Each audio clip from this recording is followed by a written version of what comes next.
Certas propriedades das soluções se originam de um mesmo fator e têm a característica comum de não dependerem da natureza do soluto, mas sim do número de partículas do soluto. Estas propriedades receberam o nome de coligativas. Coligativo, do latim co, igual juntos, e ligare, igual ligar.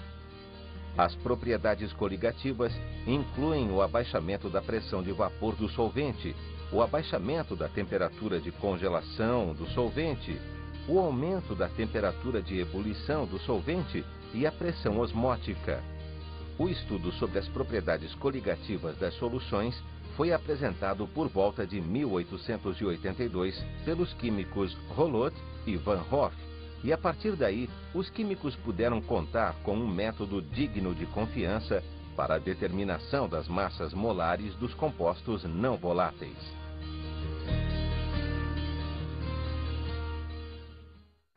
Bem, pessoal, como você ouviu no texto, o estudo de propriedades coligativas enriqueceu muito o nosso conhecimento sobre a estrutura da matéria. Fenômenos tais como ionização, dissociação, estrutura dos compostos iônicos se tornaram muito mais bem conhecidos. Assim sendo, essa aula para nós é super importante. E esse assunto, dependendo da região, é muito pedido. Precisamos aprender bem. Não vamos dar muita ênfase aos problemas com cálculos, mas vamos dar muita ênfase ao nosso conhecimento, ao nosso entendimento do aspecto qualitativo das propriedades coligativas. Bem, e então agora, o que são as propriedades coligativas? Propriedades coligativas, afinal, o que é isso? Vem de coligare, junto, ligar, reunir, ou seja, depende da reunião de partículas, depende, em última análise, da concentração das partículas, depende de quantas partículas você tem num determinado volume. Ou seja, sem depender de quais são essas partículas, não importa se são moléculas ou íons, eu estou interessado realmente na concentração. Repara, vamos mais uma explicação, dessa vez vai ficar perfeito. Se eu tiver 1 mol de NaCl, eu tenho 2 mols de partículas, porque eu tenho 1 mol de Na+, e 1 mol de Cl-. Ou seja, para empatar com uma solução 1 molar de NaCl, eu preciso de uma solução 2 molar de glicose. Por quê? Porque a glicose é composto molecular. Consequentemente, a glicose não quebra em íons. Então, para ter 2 mols de moléculas de glicose, eu preciso de uma solução 2 molar. Bem, e quais são as propriedades coligativas? É o que nós vamos ver agora. Tonoscopia é o abaixamento da pressão de vapor do solvente. Repare uma coisa, se eu tenho uma solução, é mais difícil para a solução evaporar do que se o solvente estivesse puro. Mas isso eu vou te explicar com muito detalhe, não se preocupe. Vamos ver as próximas. A ebulioscopia estuda, analisa a elevação da temperatura de ebulição. Repare uma coisa, água pura ao nível do mar ferve a 100 graus Celsius. Se eu tiver uma água salgada, no mesmo nível do mar, ela vai ferver acima de 100 graus Celsius. Vai ter uma elevação da temperatura de ebulição. É isso que nós vamos estudar. A crioscopia analisa o abaixamento da temperatura de congelação de uma substância. Novamente, vamos exemplificar com água pura e água salgada. Água pura, sob pressão atmosférica normal e tal, ela vai congelar a 0 graus. Se eu tiver água salgada, ela só vai congelar abaixo de 0. Vai haver um abaixamento da temperatura de congelação. É este abaixamento que nós vamos analisar. E a última é a osmoscopia, que é a passagem de solvente através de membranas semipermeáveis. Essa aí nós também vamos ter que estudar com bastante detalhe, porque essa passagem por membrana é que vai definir todo o efeito. Bem, está na hora de começar. E vamos começar com a tonoscopia em detalhes. Imagine que você tenha um copo com água dentro. Nada além disso, um copo com água. Eu te pergunto o seguinte, essa água vai evaporar? Claro que vai. Um belo dia essa água pode secar e o copo ficar absolutamente sem água nenhuma? Claro que pode. Só espanta alguém? Não. Todo mundo explicaria naturalmente que houve evaporação. Mas o que muda se o meu copo for fechado? Vamos analisar com detalhe o esquema de um copo fechado. Repare, temos aqui um copo fechado. Vamos combinar o seguinte: nada sai, ou seja, não há a menor possibilidade de que partículas escapem do interior desse copo. O que eu tenho aqui? Eu tenho água líquida. Essa água líquida está pronta para evaporar. Ela evapora, chega até a tampa. Bem, e o que acontece quando chega até a tampa? Bem, essa água vai condensar na tampa. É visível esse fenômeno? Visível provavelmente não é. Porque, veja, a velocidade de evaporação é baixa. Consequentemente, a velocidade de condensação também é baixa. Bem, chegará uma hora em que o que vai acontecer é o seguinte: a velocidade de evaporação empata com a velocidade de condensação e o nível daquele copo não muda mais. E aí temos um problema crítico. O que o leigo acha? O leigo acha que a água não evapora. Gente, dizer que a água não evapora de um copo fechado é atribuir inteligência à água. Quer dizer que a água viu que o copo é fechado, a água pensou que aí não dá para evaporar, e aí a água tomou uma decisão: não vou evaporar. Gente, água tão inteligente assim, só a nossa gotinha da química, a água. A substância real, a água, não tem essa inteligência toda, não. Então, veja, você tem, naquele esquema, um sistema de troca entre evaporação e condensação. E a coisa entra num equilíbrio. O vapor d'água que chegou a haver ali em cima, chegou ao seu nível máximo. Chamaremos a esse vapor d'água que está ali em cima, na quantidade máxima para aquela temperatura, nós vamos chamá-lo de vapores saturantes. Tá ok? Guardou esse nome? Vapor ou vapores, tanto faz, saturantes. Repare, então, que agora nós vamos começar a análise do fenômeno da ebulição. Então, eu tenho agora, nessa água, eu tenho um aquecimento aqui por baixo. E tenho, nós não tínhamos pensado nela, eu tenho a pressão atmosférica aqui, se contrapondo à saída de vapor. Suponha que o aquecimento foi tal que se criou aqui uma bolha de vapor. Para essa bolha de vapor ter condição de sair, a pressão dela tem que, pelo menos, igualar a pressão atmosférica, pois enquanto a pressão atmosférica for maior que a pressão do vapor aqui nessa bolha, essa bolha simplesmente iria colapsar, essa bolha simplesmente iria implodir, sumir e não sairia jamais. Ou seja, para que essa bolha tenha condição de sair, a condição é a seguinte: a temperatura em que eu estiver tem que gerar uma pressão de vapor tal que eu empate com a pressão atmosférica. Caramba, vê se você entendeu. Para a bolha conseguir sair, eu preciso que a pressão de vapor seja igual à pressão atmosférica. Ganhamos, então, uma definição completamente nova, na qual você não havia pensado antes, para temperatura de ebulição. Veja só, o que é temperatura de ebulição, então? É a temperatura em que a pressão de vapor iguala a pressão ambiente. Isso tem uma consequência importante. A pressão de vapor de qualquer substância na sua temperatura de ebulição é igual à pressão ambiente. Perfeito, Gotinha. Isso aí é verdade. Isso aí é muito importante em prova. Porque, veja bem, as pessoas não pensam assim. Imagine assim: eu estou pensando na pressão de vapor da acetona, que é elevada. Na sua temperatura de ebulição, essa pressão de vapor iguala a pressão ambiente. E a água, que tem uma pressão de vapor mais baixa? Bem, na temperatura de ebulição da água, ela também iguala a pressão ambiente. Você lembrou muito bem desse detalhe.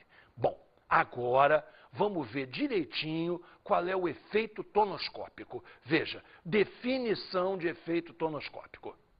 a pressão máxima de vapor do solvente na solução é menor que a pressão máxima de vapor do solvente puro.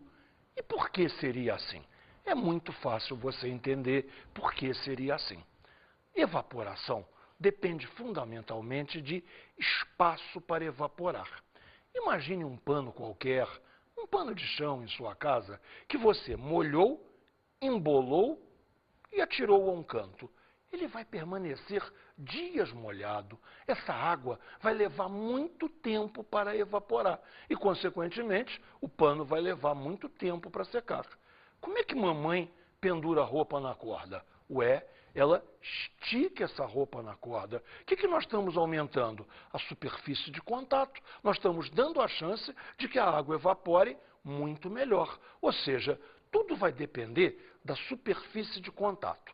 Se eu tenho solvente puro, a superfície de contato é aquela que estiver livre no líquido. Se eu tenho solvente com um soluto dissolvido, as moléculas do soluto, embora eu não veja, estão ocupando espaço.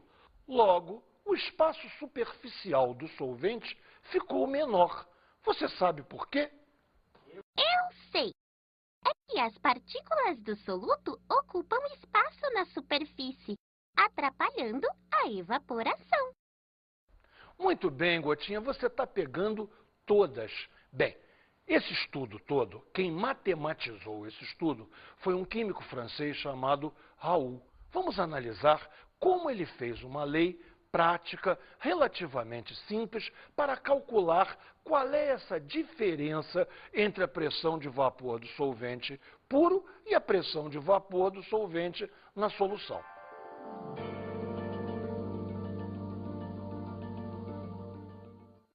A expressão matemática da lei de Raoult é bastante simples. ΔP sobre P igual a X. Só precisamos ver o que significam esses símbolos. Vamos lá.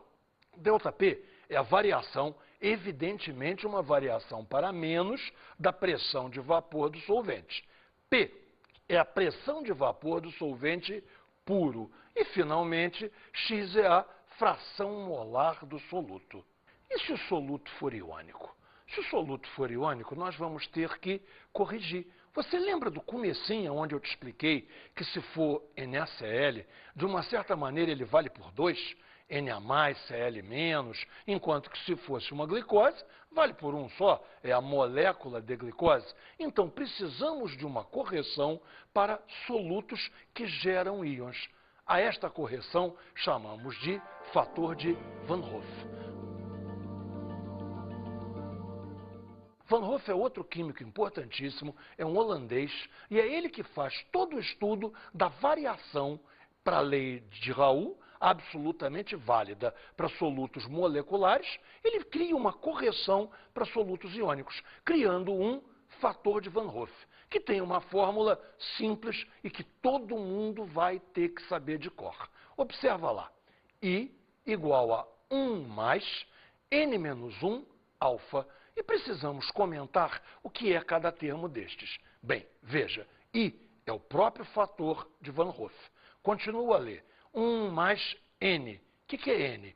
O número de íons gerados em cada fórmula. Repare, NaCl, 2 íons, Na+, e Cl-. Se fosse um ácido, HCl, mesma coisa, geraria 2 íons, H+, e Cl-. Se fosse, sei lá, Al2SO4 geraria 5 íons, 2 íons alumínio e 3 íons sulfato. E, finalmente, o alfa. O alfa é o nosso grau de ionização, ou grau de dissociação.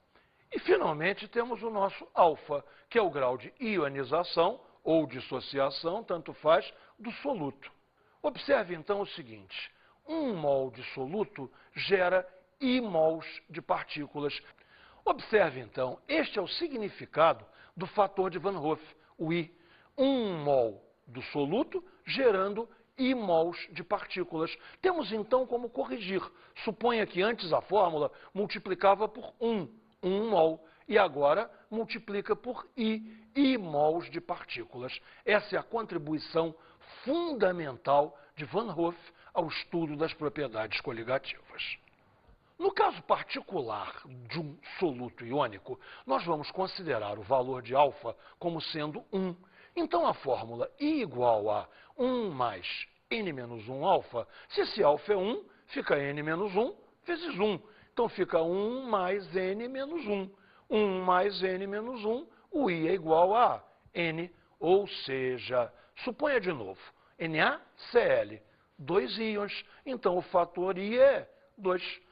A L2 é só 4, 3. 2 alumínios, 3 sulfatos, 5 íons, então o I é 5. Agora, num ácido, você não pode fazer isso, porque num ácido a ionização não é total, a ionização é parcial. Então existe um fator alfa, existe um alfa menor do que 1. E aí, então, o cálculo é necessário. Esta simplificação é perfeita para quando o composto em questão for um composto iônico. Bem, vamos ver agora ebulioscopia e crioscopia. Os efeitos são os seguintes. A temperatura de ebulição da solução é mais elevada, é mais alta que a temperatura de ebulição do solvente puro. Já a temperatura de solidificação da solução é mais baixa que a temperatura de solidificação do solvente puro. Como é que nós podemos conjugar isto tudo? Vamos analisar um diagrama de fases. Repare só o diagrama de fases que vamos ver. Eu sempre gosto de pensar no diagrama de fases como tendo um Y, e eu gosto de pensar na parte superior desse Y como sendo a parte de um cálice. Essa parte de um cálice é a parte que pode conter líquido dentro, ou seja, aqui dentro eu tenho líquido.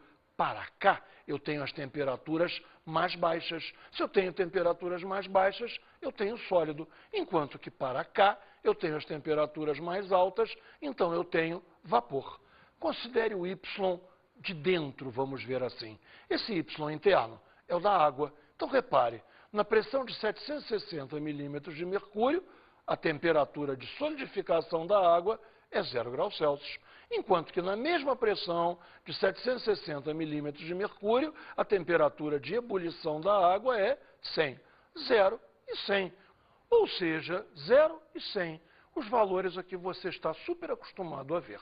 Agora repare, o grande Y externo também é um diagrama de fase, mas é um diagrama de fase para uma solução 1 molar de glicose. Você ainda lembra o que é 1 molar?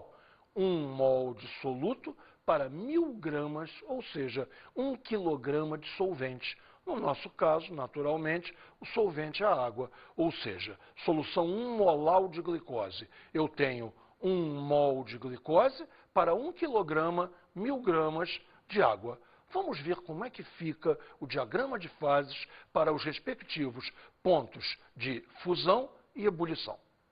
Concentre, então, no grande Y externo. Está aqui. Repara aqui.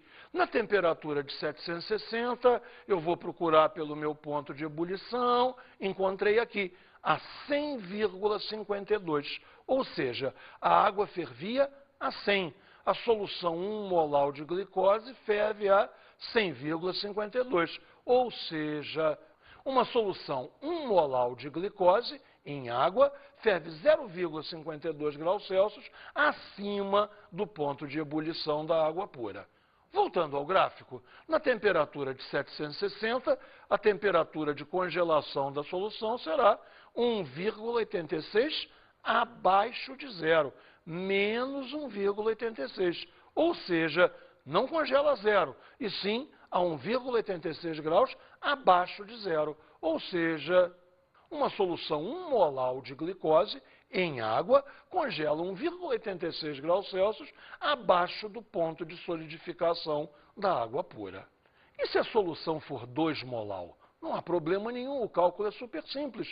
Nós vamos multiplicar o 0,52 por 2. Ou seja, eu vou ter um delta de TE, muita calma agora. Delta de TE, variação da temperatura de ebulição. Variação esta para mais. Será 2 vezes 0,52, ou seja, 1,04 graus Celsius. E na hora da temperatura de congelação? Mesma coisa, nenhum problema. Repare, delta de TC será 2 vezes 1,86, ou seja, 3,72 graus Celsius. Ou seja, uma solução 2-molal de glicose em água congela 3,72 graus abaixo de zero, que seria o da água pura. Ou seja, o efeito crioscópico é dobrado. Resumindo então, o efeito coligativo é proporcional à molalidade da solução. Então precisamos de uma constante de proporcionalidade entre a variação de temperatura e a molalidade. Esta constante ganha nomes especiais, conforme o caso. Repare, primeiro na ebulição. Na ebulição, esta constante vai se chamar KE, constante ebuliométrica.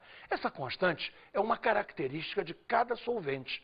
Para a água, ou seja, o KE da água, é 0,52 graus Celsius por molal. No caso da solidificação ou do congelamento, a gente vai chamar a constante de Kc. Então, Kc é a constante criométrica. Novamente, ela é uma característica do solvente. O Kc para a água é 1,86 graus Celsius por molal. Então, agora, podemos juntar tudo em fórmulas. Fórmulas bastante práticas e que são muito parecidas. Repare, delta de TE, variação da temperatura de ebulição. Então, KE, constante ebuliométrica. Delta de TE é igual a KE vezes molalidade. Bem, e se o soluto for iônico? Delta de TE ficará igual a KE vezes a molalidade vezes o I, o nosso fator de Van Hoff, que faz a correção. Bem, e agora, na congelação? Delta de TC, KC, constante criométrica. Delta de TC igual a KC vezes a molalidade. Novamente, se o soluto for iônico, delta de TC igual a Kc vezes a molalidade vezes o I, fator de Van Hoff. Bem, vamos resumir essa história então. Se for delta de TC, eu vou trabalhar com Kc. Se for delta de TE, eu vou trabalhar com KE. E fora isso, a única coisa que você vai se preocupar é se o soluto gera íons ou não gera íons. Se não gera íons, tudo bem. E, se gerar íons, multiplique por I, multiplique pelo fator de Van Hoff. Nada a se preocupar. Esses cálculos não vão nos atrapalhar em nada. Bem, está na hora de irmos para a última das propriedades coligativas. Vamos estudar agora a osmose. Bem, todo fenômeno osmótico depende da existência de uma membrana semipermeável. E que história é essa de membrana semipermeável? É o seguinte, é muito simples. Uma membrana semipermeável permite a passagem do solvente, sem permitir a passagem do soluto. Ou seja, solvente passa. Suponha que é água. Água passa. Suponha que o soluto é sal. Sal não passa. Ou seja, moléculas de água se chocam contra a membrana semipermeável e podem passar ou não. Passarão ou não, isso é um problema estatístico. Agora, partículas de sal, os íons Na+, Cl-, não passa nenhum. Suponha, então, uma situação como que mostra o esquema. Temos um frasco separado em duas partes por uma membrana semipermeável. De um lado, apenas o solvente dessa solução deste lado de cá. Então, vê se você entendeu.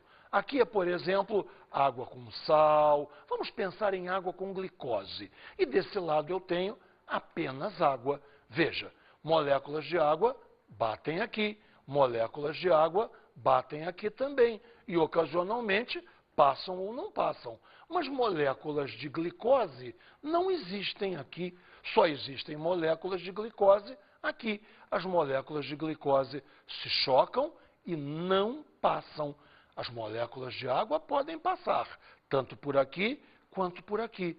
Mas as moléculas de glicose que se chocam aqui não passam. Resultado prático disso: o fluxo de moléculas de água da esquerda para a direita é maior que o fluxo de moléculas de água da direita para a esquerda, o que nos leva a uma nova situação onde os níveis se equilibram assim. Repare, o solvente aqui ficou num nível bem mais baixo, ou seja, passou o solvente para cá. A solução foi diluída pela passagem do solvente. Chamaremos então de pressão osmótica a pressão que fez a água passar em maior quantidade do solvente para a solução, diluindo a solução. Essa ideia de pressão osmótica nos leva a precisar uma medida da pressão osmótica. Como vamos então determinar? É fácil. Nós vamos determinar qual a pressão que impede a osmose. Me acompanhe no esquema. Veja. Vamos chamar de pressão osmótica a pressão que deve ser feita sobre a solução para impedir a entrada de solvente. Eu impeço a entrada de solvente pressionando este lado, ou seja, eu tenho que fazer força sobre uma área. Lembre, por favor, que força sobre área é pressão. Eu preciso de uma pressão para impedir a osmose. Repare que esse termo é traidor. Todo mundo pensa assim, pressão osmótica é a pressão da osmose tão natural. Não é isso não. Por favor, preste atenção. Pressão osmótica é a pressão que é necessária para impedir a osmose, para bloquear a osmose, fazer com que a osmose não ocorra. Bem, as fórmulas para a pressão osmótica são incrivelmente semelhantes às fórmulas para gases. Você lembra do PV igual a nRT? Vamos ficar com o P e chamar o P de π, a pressão osmótica. Jogamos o V para o outro lado, ficamos com N sobre V. N sobre V, número de mols por volume é molaridade. Ou seja, a primeira fórmula para a pressão osmótica é π igual a mRT. π, a pressão osmótica. M, a molaridade. R, a constante dos gases. E T, a temperatura Kelvin. Ou seja, para soluto molecular vale π igual a mRT. E se o soluto for iônico? Introduzimos o fator de Van Hoff, como sempre fizemos. Então, para soluto iônico, π igual a mRTI. Bem, então tudo mudou e tudo continuou a mesma coisa. Repare, a grande diferença que temos que fazer é se o soluto é molecular ou se o soluto é iônico. Soluto molecular, direitinho a fórmula, π igual a mRT. Se o soluto gera íons, π igual a mRTI, o nosso amigo I, fator de Van Hoff. Sem problemas, está na hora. Está na hora mesmo. Vamos fazer exercícios. Tem-se duas soluções aquosas, ambas de concentração 0,1 molar. Uma de cloreto de sódio e outra de cloreto de magnésio.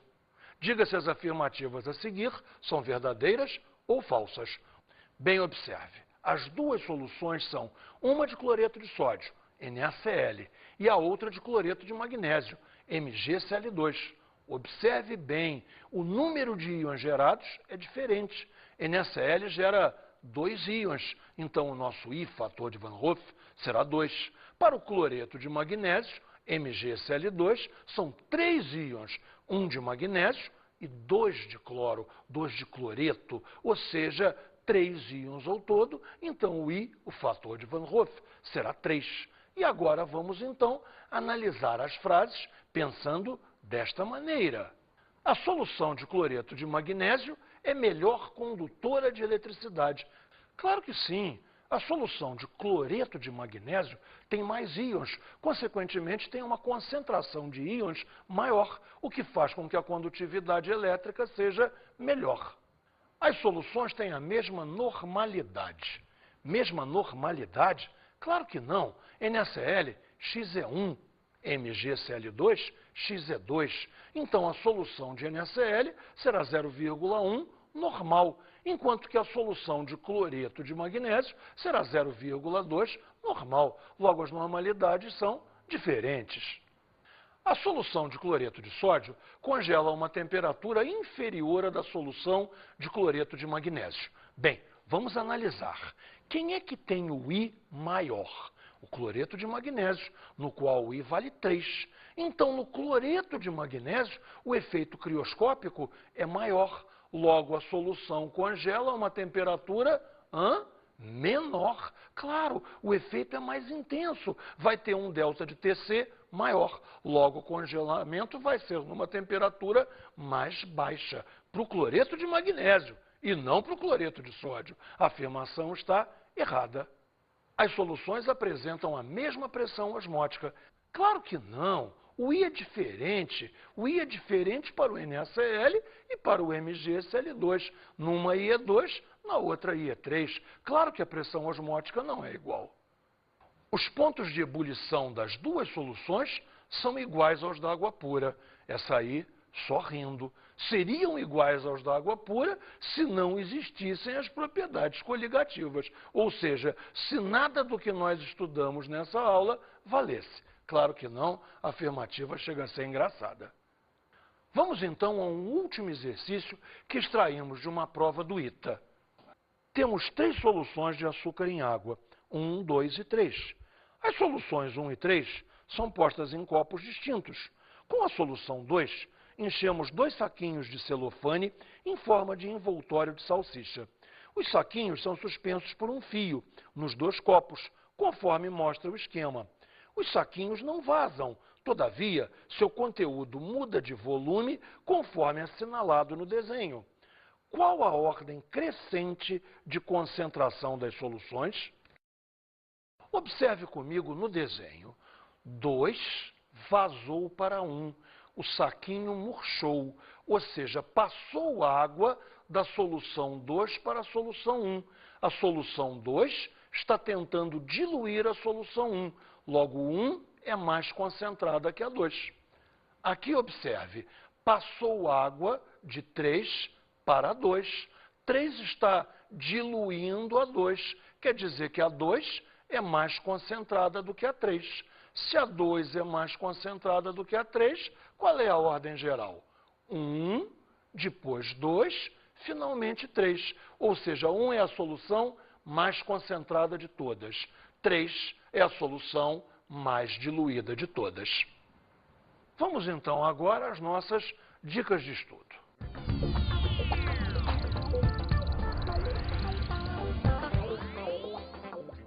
Bem, a minha dica de estudo para você é a seguinte. A gente gosta mais de fazer exercício com conta. Um exercício no qual você acha 0,47 e acerta. É sempre mais emocionante acertar um número do que um conceito. Mas essa é a minha dica para você. Os exercícios conceituais são mais importantes. Parecem mais bobos. Não são, não. Exercícios como esse último que nós vimos, onde precisamos decidir uma ordem de concentrações, sem, na verdade, ter feito conta nenhuma, olhando apenas o que aconteceu, são muito mais importantes em propriedades coligativas do que os exercícios com cálculos. Claro que você vai fazer-os com cálculos também, mas eu vou ficar muito satisfeito se você acertar e entender todos os exercícios conceituais. Veja só, isso é que importa, entender o fenômeno. Fazer a conta certa é consequência. Bom trabalho para você.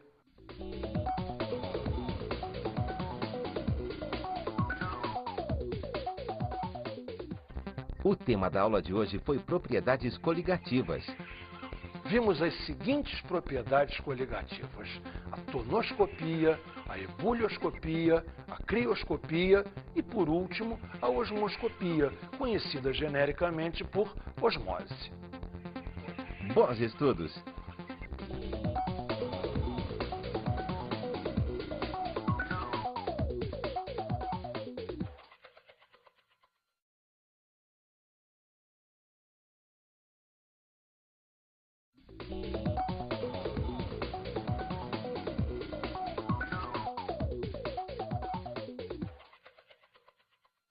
Meu querido professor, minha amiga professora, eu estou cansado de escutar e não concordo em hipótese alguma a frase propriedades coligativas é chato. Meu Deus, como é que pode ser chato uma coisa onde eu posso colocar exemplos reais? Falar de água evaporando, falar de pressão de vapor, que é uma coisa que está ligada ao clima. cabe a gente descobrir como motivar o nosso aluno. Todo mundo sabe que água com sal é usado para refrigerar uma cerveja, alguma coisa que eu preciso manter gelada. O que a gente precisa é puxar esses exemplos do dia a dia. A biologia vive se queixando que a gente não ajuda na pressão osmótica. Vamos dar um jeito, vamos ajudar, vamos trabalhar juntos. O trabalho em equipe é a chave de qualquer sucesso. Por favor, vamos lá, vamos trabalhar sério, trabalhar juntos como um time. E como um time, vamos ganhar. Bom trabalho para todos nós.